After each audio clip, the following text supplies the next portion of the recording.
The morning sun filtered weakly through the lace curtains, painting golden lines across the living room. Henry Cole, 64, sat in his old recliner, holding a cup of coffee that had long gone cold.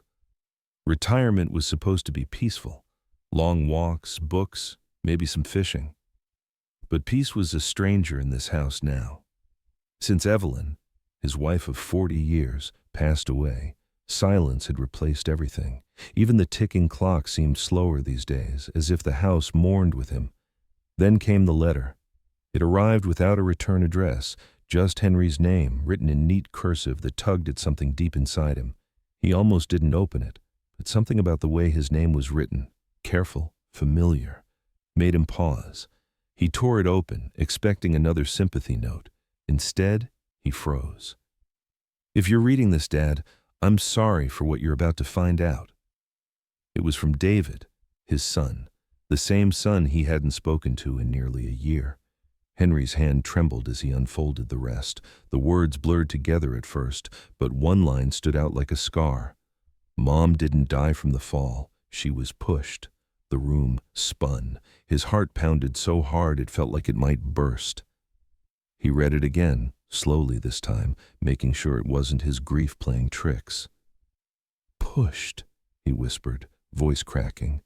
Evelyn's death had been ruled an accident, a slip down the old staircase. Everyone had said it was tragic but simple. Even the police had closed the case in days. But if David was telling the truth, that changed everything. Henry stood, the old chair creaking beneath him. The letter shook in his hand as 100 thoughts flooded his mind. Why would David say this now, and why vanish right after sending it? He reached for the phone but stopped halfway. Who could he even trust? The local sheriff had been a close friend of the family. He'd handled Evelyn's case himself. Would he believe him now? Henry sat back down, staring at the words again. Each line felt like a heartbeat from the grave, Evelyn's voice echoing through their old home. Outside, thunder rolled in the distance, as if the sky itself knew something terrible had just been uncovered. Henry looked out the window, eyes narrowing. "I'm coming for the truth, Evie," he whispered, "no matter what it costs." But Henry had no idea. The truth wouldn't just destroy his peace. It would uncover a secret his wife had taken to her grave, one that someone else would kill to protect. Henry couldn't sleep that night. Every time he closed his eyes, the letter's words burned brighter in his mind. Mom didn't die from the fall. She was pushed. He replayed that day over and over, the scream, the crash, the paramedics saying, "accident." It had felt final then, like grief had a clear enemy. But now, every detail twisted into suspicion. By sunrise, Henry was already up, pacing the living room. His house, once a place of warmth and family, now felt foreign, every shadow whispering questions he didn't want to hear. On the table, the letter lay beside Evelyn's old jewelry box. He reached for it instinctively, opening the lid. Inside were her keepsakes, a locket, a folded church program, and an old house key. But beneath them, tucked into the velvet lining, he felt something odd, a tiny flash drive. Henry's pulse quickened. He didn't remember this being there before. He plugged it into his laptop. The screen blinked, then a folder appeared titled, "Don't Trust Them." Inside, a single video file. Henry clicked play. The footage was shaky, like it had been recorded in a hurry. It showed Evelyn, alive, sitting at her desk looking directly into the camera. Her voice was soft but trembling. "If something happens to me, it won't be an accident. I found out what they're doing, and I can't stay quiet anymore." Henry froze. "What they're doing," he whispered. "I tried to warn David," Evelyn continued, tears in her eyes. "He told me to stay out of it, but he doesn't understand how dangerous this is. Please, Henry, if you find this—" The video cut off suddenly. Henry sat in stunned silence. His throat was dry, his heart racing. Evelyn knew. She knew something was wrong before she died. He tried reopening the video, but it was corrupted. A message popped up. File damaged or missing. Who deleted it? And who was they? Henry stood, pulling his coat from the hanger. He didn't have answers, but he knew where to start. The old police station was just a few miles away. Sheriff Milton, his old fishing buddy, had been the one to handle Evelyn's case. He'd said it was an unfortunate fall. No signs of struggle. Now, that line replayed in Henry's mind like a lie. When he arrived, the sheriff's expression shifted the moment he walked in. "Henry, it's been a while." "I need Evelyn's case file," Henry said firmly. Milton sighed. "It's been 2 years, Henry. I thought you made peace with it." "I did, until I got this." He slid the letter across the desk. The sheriff read it, his face tightening. "Where'd you get this?" "From my son. He mailed it before disappearing." Milton leaned back, frowning. "You shouldn't reopen this, Henry. Let the dead rest." Henry stared at him. "If Evelyn was killed, I'll make sure her killer doesn't rest either." For a moment, the sheriff's eyes flickered with something, fear or guilt. He closed the file drawer. "Go home, Henry. Don't dig into this." But Henry didn't move. He noticed something on the desk, a photo of Milton shaking hands with a man Henry didn't recognize, a man wearing a ring identical to Evelyn's locket symbol, a tiny engraving of 2 crossed keys. Henry walked out of the station, his heart hammering. He didn't know who that man was, but he knew one thing for sure. The sheriff was hiding something. That night, a stranger's car parked outside Henry's house, lights off, engine running, and as he watched from behind the curtains, he realized someone already knew he'd started digging. The hum of an engine broke the quiet. Henry stood by the window, his heart pounding, staring at the black sedan parked across the street. It hadn't moved for almost an hour. Its windows were tinted dark, the kind you can't see through even in daylight. He squinted, trying to make out the figure inside, but the rain streaking down the glass made it impossible. Still, his instincts screamed, someone's watching. He switched off the lights and moved quietly through the house. The air felt heavier now. Every creak in the floorboards made his stomach tighten. For a moment he thought about calling the sheriff, but that thought vanished as quickly as it came. Sheriff Milton's warning echoed in his head. "Don't dig into this." Henry muttered to himself. "You're not protecting me, Milton. You're protecting them." He grabbed his flashlight and the old revolver from his drawer, a relic from his service days, still loaded, still steady. Outside, the cold air hit him like a wall. He moved through the shadows, keeping low, his breath misting in the rain. The car's headlights flickered, then died. Henry approached slowly, each step deliberate. The closer he got, the clearer the shape inside became. A man sitting still, head bowed slightly forward. Henry raised his flashlight, tapping the window. No response. He tapped again, harder. "Hey! Who are you?" Still nothing. He tried the door handle, unlocked. The smell hit him first, metallic, heavy, blood. The man inside was dead, a single gunshot wound just below the ear. Henry stumbled back, heart racing. The glove box was open, papers scattered across the seat. He picked up one, a photograph of Evelyn, taken from inside their own home. Another paper, a business card, soaked and smudged, but one word stood out in gold lettering: Blackwell Industries. Henry didn't recognize it, but something about it felt familiar, like he'd heard the name once before, maybe in the news, maybe from Evelyn. He reached for the glove compartment again and found a small flash drive, nearly identical to the one from Evelyn's jewelry box. He pocketed it immediately. Then headlights appeared at the end of the street. 2 cars, black SUVs, moving fast. Henry ducked behind the dead man's car just as the SUVs stopped in front of his house. Doors opened, boots hit the pavement. Men in dark suits stepped out. Not cops, not neighbors, professionals.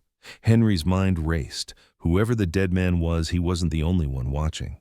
He slipped into the trees behind his property, rain soaking through his coat, breath sharp in his lungs. He didn't look back until he reached the edge of the woods. Through the trees, he saw them. Men breaking into his house. One of them pulled down the curtains. Another shouted, "Find the drive!" Henry's blood ran cold. They're looking for it too.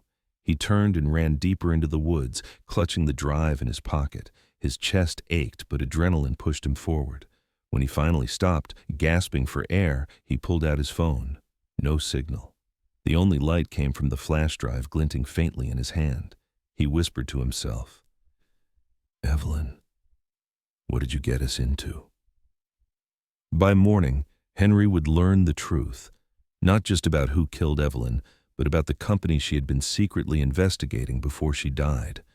And what that company had done would make his blood run cold. By dawn, Henry was exhausted. His clothes were soaked, his hands trembling as he poured himself a cup of coffee inside an old cabin deep in the woods, a place he and Evelyn used to visit on weekends when life felt simpler. The letter, the video, the dead man.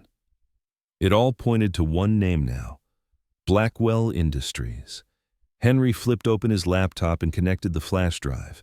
It loaded slower than usual, the screen flickering before revealing a hidden folder labeled Project Solace. He hesitated before clicking. Then, a series of files appeared, photos, documents, voice recordings, and one name repeated across them all, Harold Blackwell. Henry clicked on one of the audio files. Evelyn's voice filled the cabin. "They're using the hospital funding to cover up illegal drug tests. They're experimenting on veterans, Henry. I have proof. I just need to get it out before they—" The recording cut off mid-sentence. Henry froze. His chest tightened. Veterans? He was one. So were half the men in his town. He scrolled further. Invoices, transfers, emails. Blackwell Industries wasn't just a business. It was a front. A corporation funding unethical experiments under the guise of medical research. And then he saw it. A signed document. Sheriff Milton, compliance oversight. Henry slammed his hand on the table. "You lying bastard!" Everything connected now. Milton's warning, the quick case closure, the missing evidence. Evelyn must have uncovered the truth, and when she refused to stay quiet, they silenced her. Henry stood up, pacing the small cabin. His heart pounded with anger and fear. "You killed her because she found out," he muttered, "and you made me bury her with lies." He reached for his phone again. Finally, a single bar of signal. He dialed David's number, the one he hadn't used in a year. It went straight to voicemail. "David, it's Dad. I found the drive and the video. I know what Mom was doing. If you're out there, call me back, please." He ended the call, his voice breaking slightly. The weight of loneliness hit him harder than ever. Evelyn had been fighting this battle alone, and now it was his turn to finish what she started. A noise outside made him freeze. Gravel crunching, tires rolling. He peeked through the blinds. A black SUV parked near the tree line. Two men stepped out, both in suits, scanning the area with flashlights. "Already?" he whispered. "They tracked me here too." He quickly grabbed the laptop and stuffed it into his backpack, then slipped out through the back door. The rain had stopped, but the forest floor was slick. He moved quickly, careful not to make a sound. Behind him, voices echoed, muffled but urgent. "The drive's here somewhere. Spread out!" Henry's pulse thundered in his ears. He ducked behind a fallen log, holding his breath as one of the men passed just a few feet away. When the footsteps faded, Henry took off toward the road. His car was hidden a mile down. If he could just make it there, he'd drive straight to the press. But when he reached the road, something made him stop cold. A note under his windshield wiper, written in red ink. "You're not the only one looking for the truth. Meet me at the old mill, midnight." Henry stared at it. his heart pounding. The handwriting. It was familiar. It was David's. Henry thought his son had vanished for good, but now the truth was pulling them both into a storm far darker than either of them could escape. And the next time they met, it might not be as father and son. The old mill stood on the edge of town, swallowed by mist and silence. Its wooden frame creaked in the wind, a relic of a time long gone. Henry parked his car a few yards away and sat for a moment, gripping the steering wheel. His breath fogged the glass as he stared at the dim outline of the building. He hadn't seen David in almost a year. The last time they spoke, they'd yelled about Evelyn's death, about the investigation, about everything left unsaid between a stubborn father and a grieving son. Now, there was no room for pride, only questions that demanded answers. Henry stepped out, the gravel crunching under his boots. The night was cold, the kind that seeped into your bones. A single light flickered inside the mill, dim, yellow, and unsteady. "David?" Henry called out, his voice echoing through the hollow space. For a moment, nothing. Then a figure stepped from the shadows. David looked thinner, worn down, his beard uneven, his eyes tired. But the anger was gone. In its place, fear. "Dad," he said softly, "you shouldn't have come." Henry's throat tightened. "You sent me the note." David nodded, glancing toward the broken windows as if someone might be watching. "I didn't know who else to trust. They're everywhere, Dad. They killed Mom, and now they're after me." Henry's jaw clenched. "Tell me everything. Start from the beginning." David exhaled shakily. Mom found out that Blackwell Industries was testing an unapproved drug on veterans. It was supposed to cure PTSD, but it was killing people instead. She confronted Milton because he was the one covering it up. The next night, his voice cracked. She was gone. Henry felt his stomach twist. "And you knew all this. You could have told me." "I tried," David snapped, guilt flashing in his eyes. "But they were watching me. I didn't even know if you were part of it, Dad. Milton made it look like you were cooperating."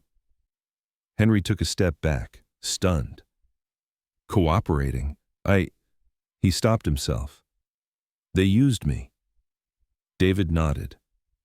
"They used both of us." The sound of a car engine in the distance made them both freeze. David turned toward the door. "They found us." "Who?" Henry whispered. "Blackwell's men." They ducked behind one of the old support beams as headlights cut through the fog outside.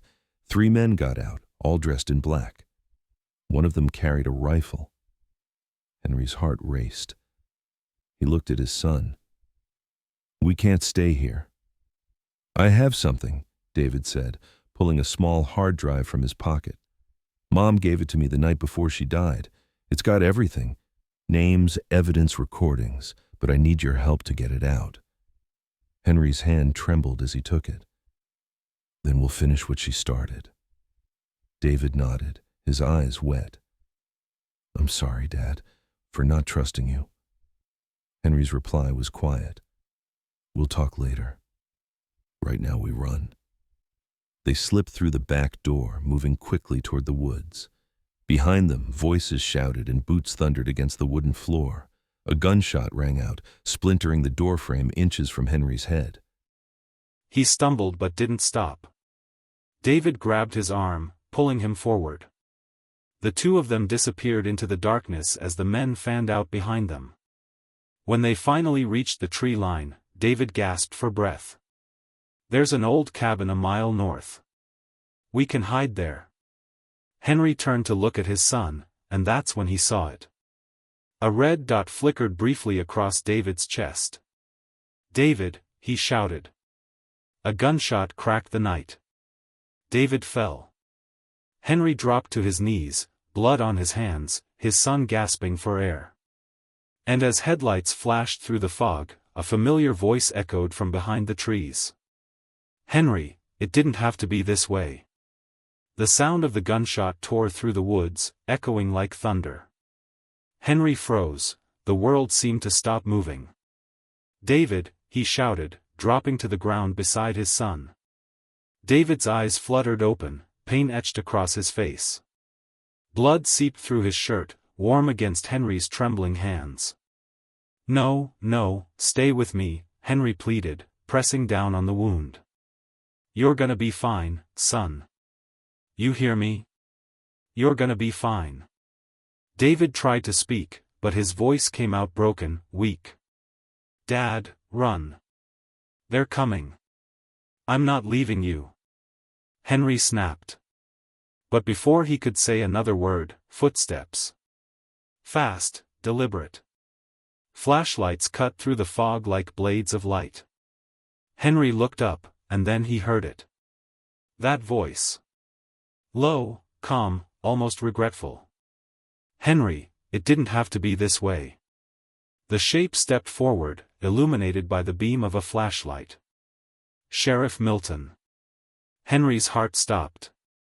"You?" Milton's gun was steady, his expression unreadable. "You should have listened when I told you to let it go." Henry's voice shook with fury. "You killed Evelyn."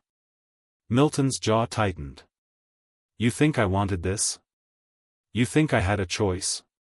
He gestured to the men behind him, the same suits from the cabin, Blackwell's men. "They own everything, Henry. The police, the courts, even the damn hospitals. Evelyn got too close. She found something she shouldn't have." Henry's hand clenched into a fist. "So you covered it up. You let them kill her." Milton's eyes flickered with guilt.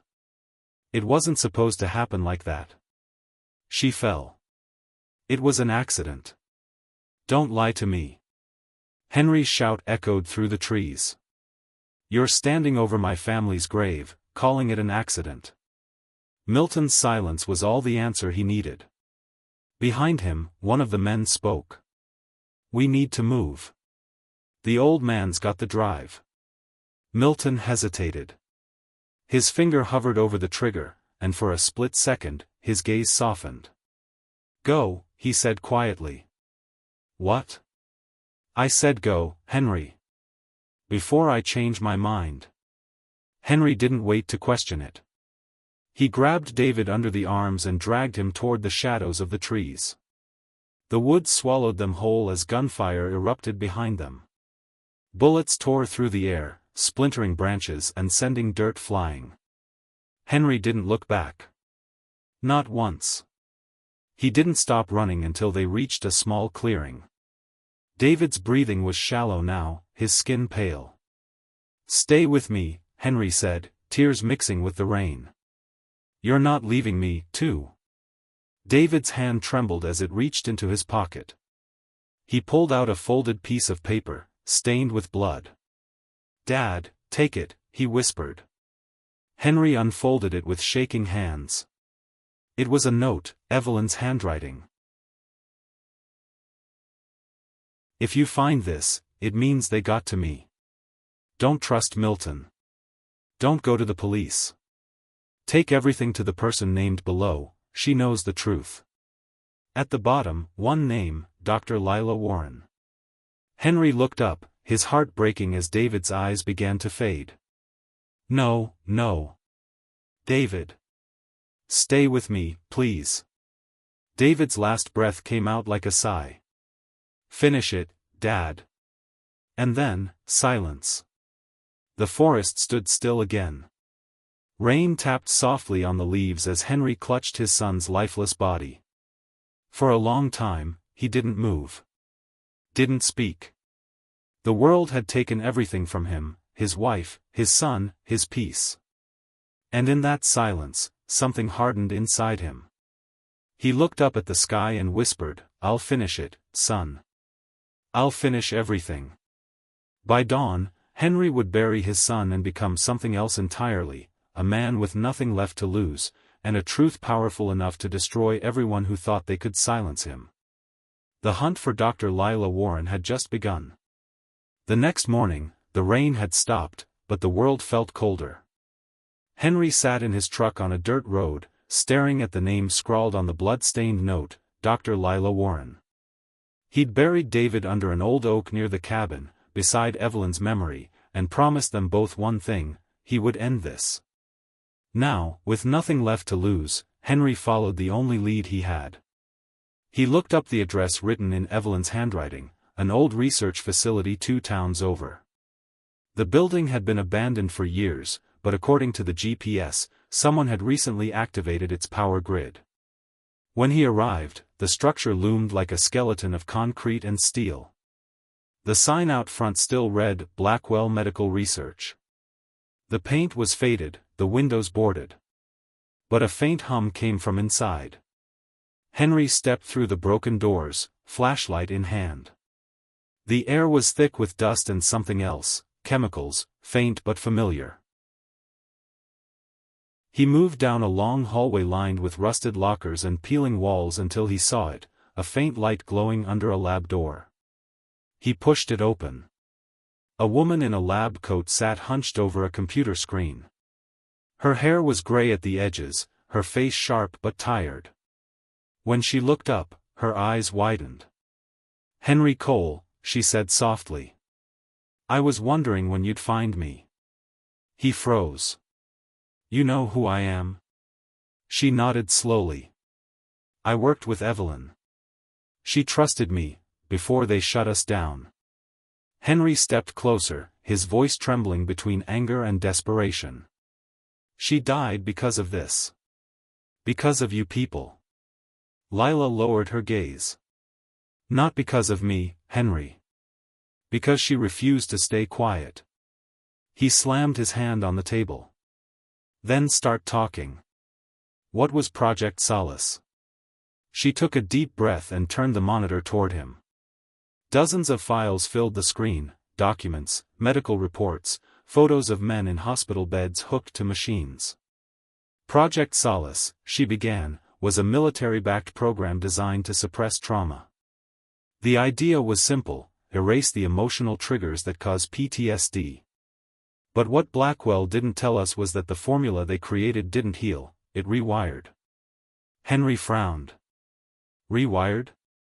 "It made people compliant," she said, voice shaking. "Obedient. They could erase fear, doubt, even memory. They were trying to build soldiers who didn't question orders." Henry felt his stomach turn. "And they tested it on veterans." "Yes," Lila whispered. "Including your unit." He stared at her. "What?" She nodded. "Evelyn found your name in the trial list. You were one of the early subjects. They gave you injections during your physical therapy after the accident, remember?" Henry's breath caught.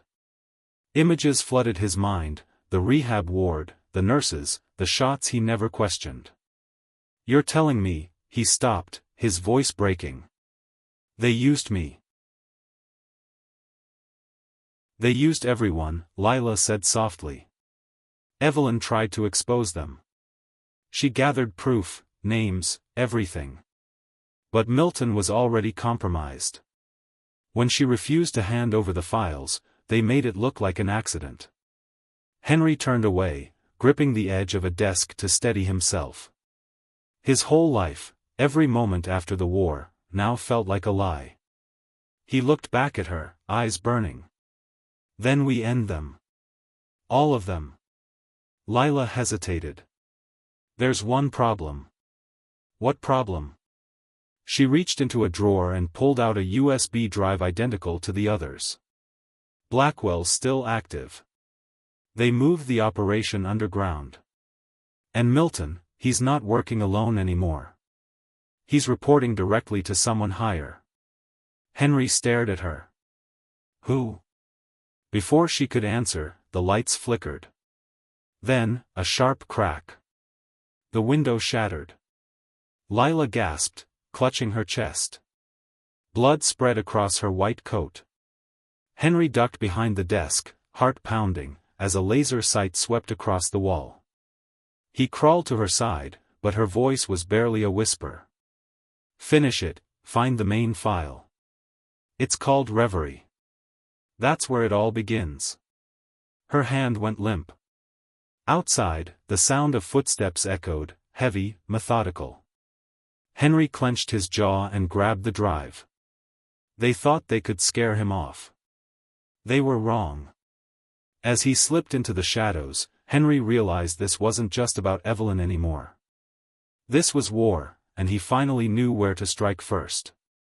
The city looked different now, colder, quieter, as if it too carried secrets no one dared speak aloud. Henry parked 2 blocks away from downtown, the USB drive hidden in the lining of his jacket. Dr. Lila Warren's blood was still on his sleeve. He hadn't had time to clean it. And maybe, he didn't want to. It reminded him why he couldn't stop. He looked at the neon reflection in the windshield and muttered, "You took everything from me. Now it's my turn." He'd spent the night combing through the files from Lila's lab, cross-referencing everything she'd shown him with public records. She hadn't been lying, Project Reverie existed. It was buried under a front company called Novacor Health, a division secretly owned by Blackwell Industries. And there was one name listed as an active director, Sheriff Milton.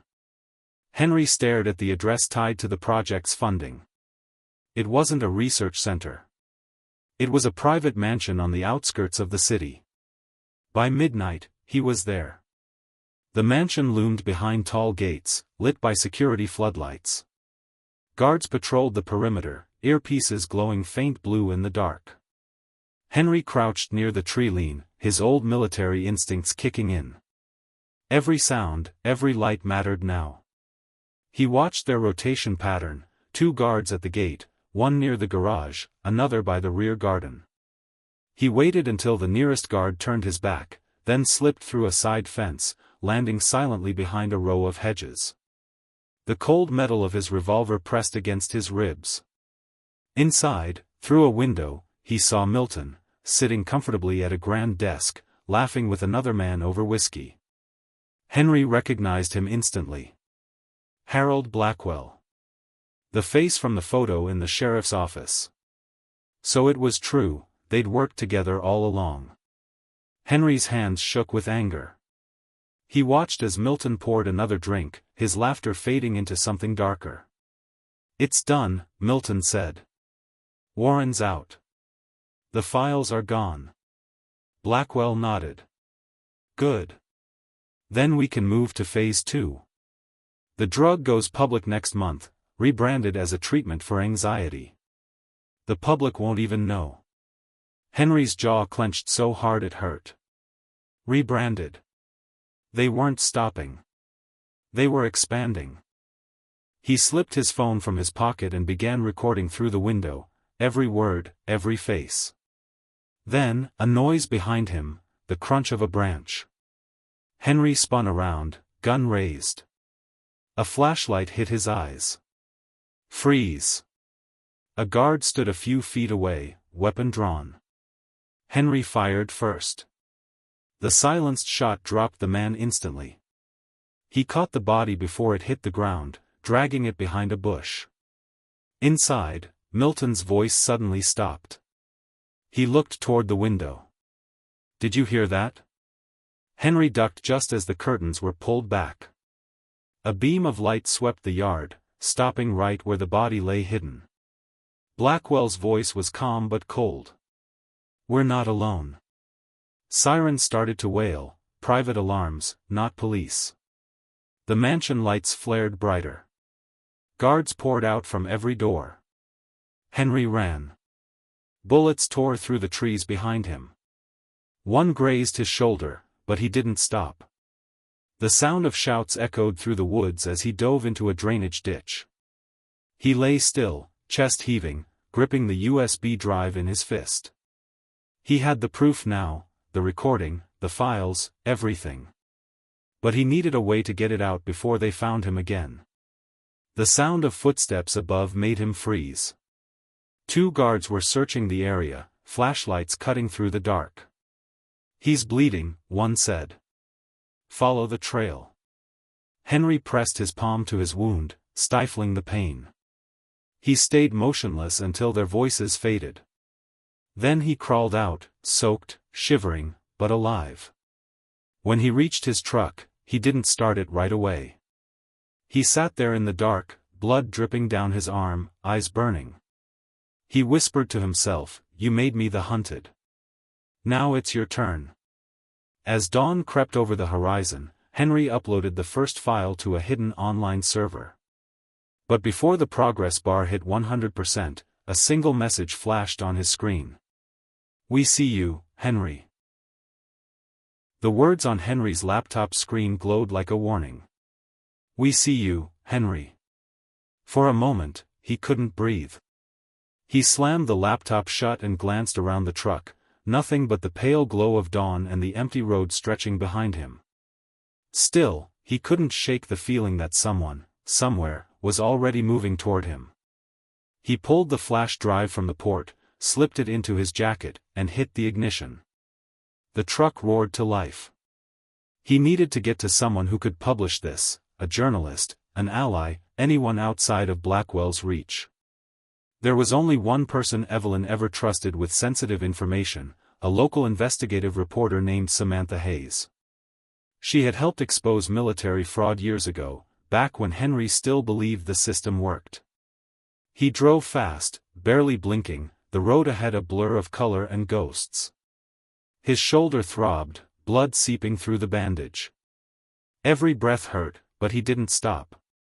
By the time he reached the outskirts of town, the air felt too still, too quiet. Samantha's office was inside a small brick building. The "Open" sign glowed in the window. Relief flickered in his chest as he stepped out of the truck. But when he opened the door, that relief died instantly. The office was empty.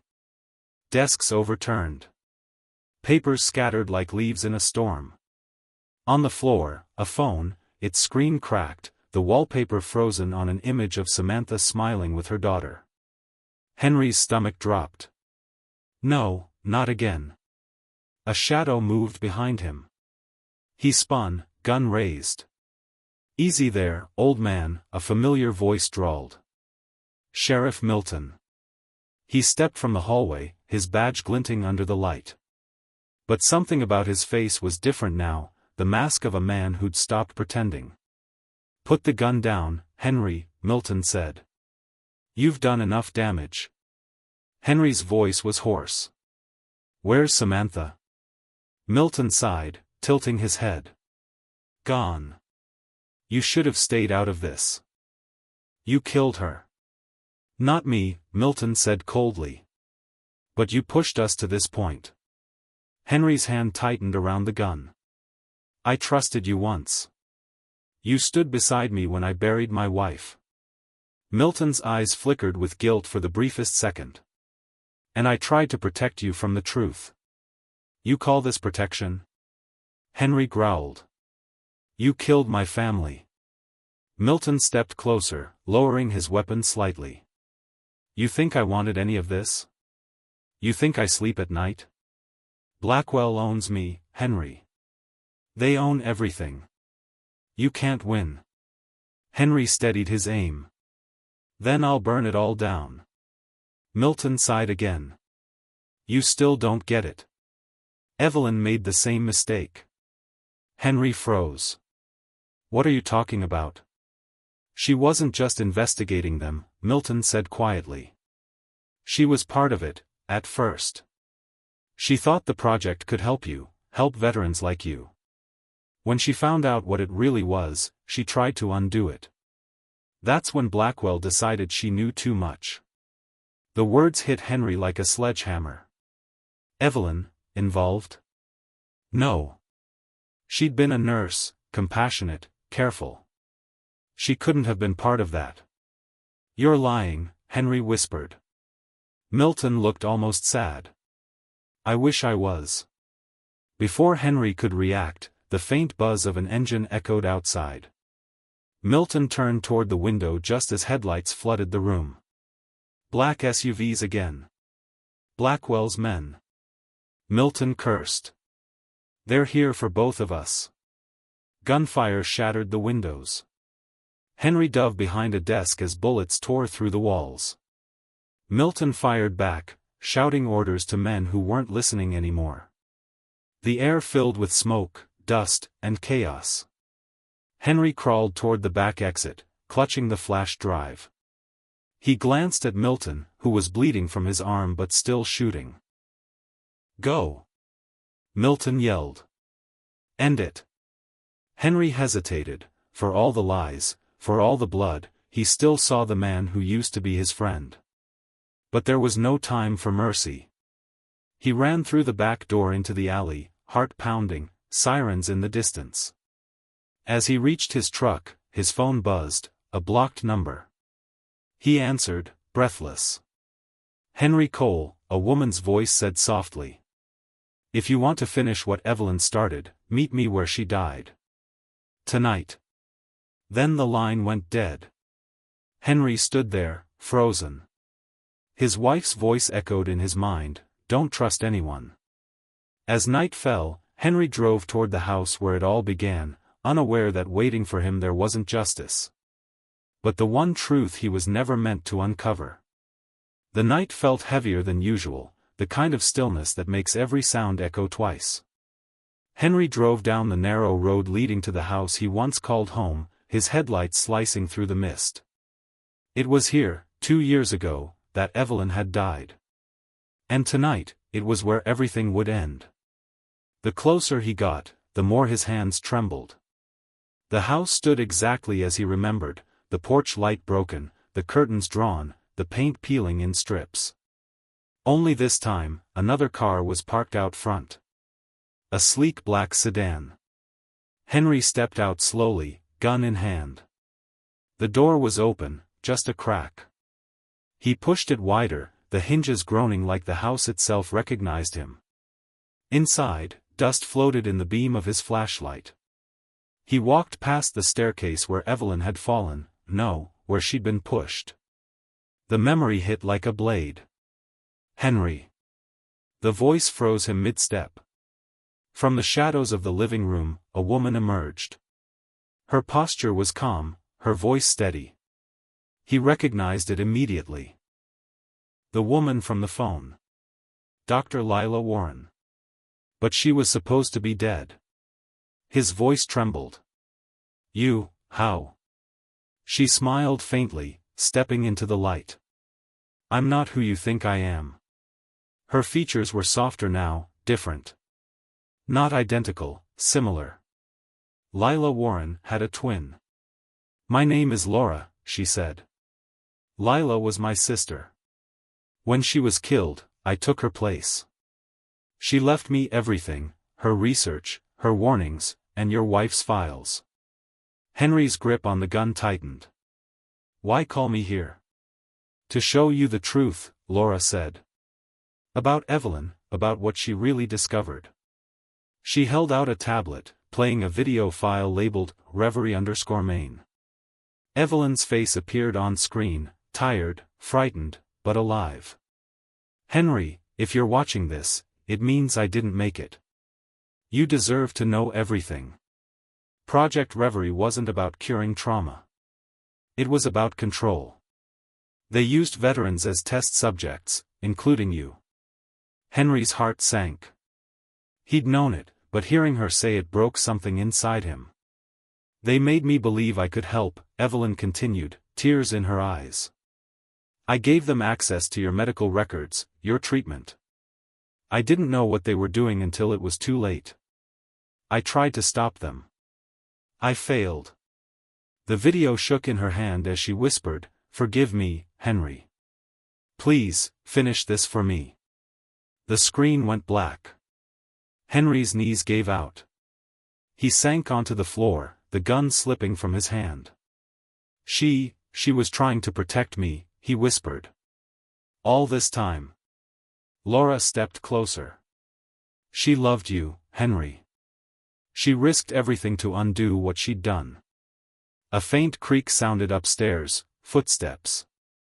Henry's head snapped up. Laura's expression hardened. "They're here." He grabbed the gun again, his grief giving way to fury. Then they picked the wrong night. The next few minutes blurred into chaos, gunfire, broken glass, shouting. Henry fought like a man possessed, taking cover behind furniture, returning fire with the precision of an old soldier. One by one, Blackwell's men fell. When the smoke cleared, only one figure remained standing by the staircase. Sheriff Milton. His face was pale, blood staining his shirt. "It's over, Henry." Henry raised his weapon. "No. Not until he's gone." Milton looked at him, eyes weary. "Blackwell's already dead." Henry hesitated. "What?" "He shot himself an hour ago. They found his body in his mansion. He lost control of his own creation." The words hung heavy in the air. Henry lowered his gun slowly. "Then it's really over." Milton nodded weakly. "You did what none of us could."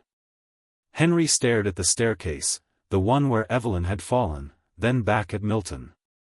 "No, she did." He turned toward Laura. "Release the files." "Every single one." She nodded. "Already done. It's live." Outside, the faint sound of sirens grew louder. The world was about to learn everything: Blackwell, the project, the lies. Henry stepped out into the cold night, blood on his hands, rain on his face. For the first time in years, he felt something close to peace. He looked at the horizon and whispered, "It's over, Evie." But as he walked toward his truck, a phone buzzed in his pocket. Unknown number. He answered. A distorted voice on the other end said softly, "Mr. Cole. Project Reverie wasn't just in America." The line went dead. Henry stood frozen, the rain washing over him, eyes wide, jaw tight. He thought the nightmare had ended. But this was only the beginning.